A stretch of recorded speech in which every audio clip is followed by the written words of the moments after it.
Juízes, capítulo 8.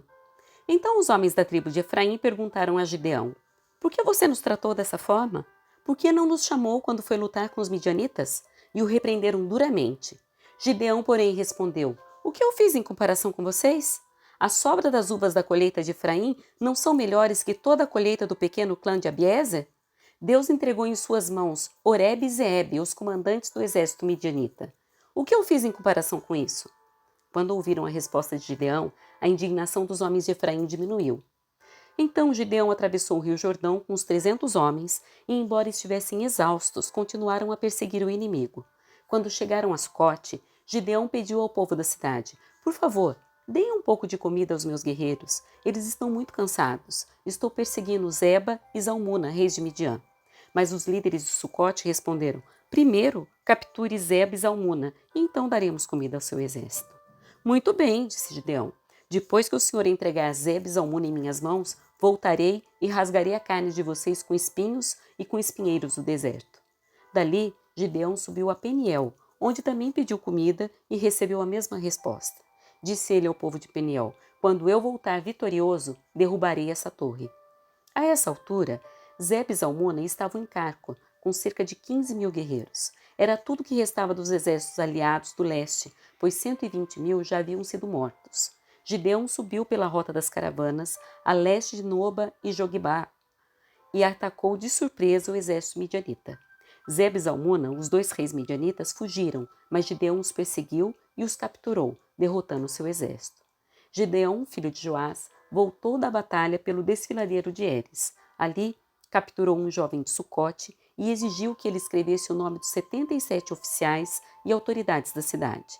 Então, Gideão retornou a Sucote e disse ao povo: Aqui estão Zeba e Zalmuna. Quando estivemos aqui antes, vocês zombaram de mim e disseram: Primeiro capture Zeba e Zalmuna e então daremos comida aos seus guerreiros exaustos. Gideão prendeu as autoridades da cidade e os castigou com espinhos e espinheiros do deserto. Também derrubou a torre de Peniel e matou os homens da cidade. Depois disso, Gideão perguntou a Zeba e a Zalmuna: Como eram os homens que vocês mataram em Tabor? Como você, responderam eles. Todos pareciam filhos de rei. Eram meus irmãos, filhos de minha mãe, exclamou Gideão.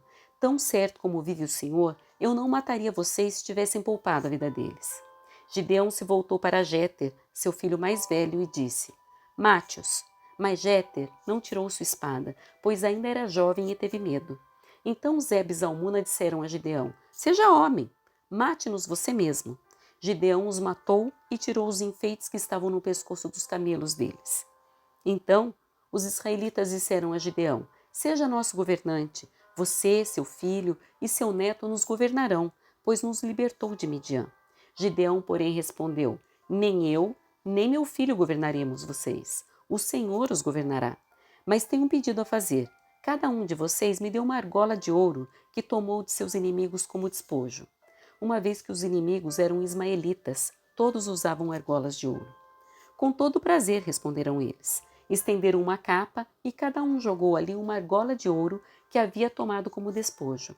O peso das argolas de ouro totalizou pouco mais de 20 quilos, sem contar os enfeites, os pendentes e as roupas de púrpura que os reis de Midian usavam, além das correntes que estavam no pescoço de seus camelos. Com esse ouro, Gideão fez um colete sacerdotal e o colocou em Ofra, sua cidade. Todo Israel, porém, se prostituiu, fazendo do colete objeto de adoração, e ele se tornou uma armadilha para Gideão e sua família. Esse é o relato de como os israelitas derrotaram Midian, que nunca se recuperou. Durante 40 anos do restante da vida de Gideão, houve paz na terra. Então, Gideão, filho de Joás, voltou para casa. Gerou 70 filhos do sexo masculino, pois teve muitas esposas. Também teve uma concubina em Siquém, que deu à luz um filho seu, a quem ele chamou Abimeleque. Gideão, filho de Joás, morreu quando era muito idoso e foi sepultado no túmulo de seu pai, Joás, em Ofra, no território do clã de Abiezer.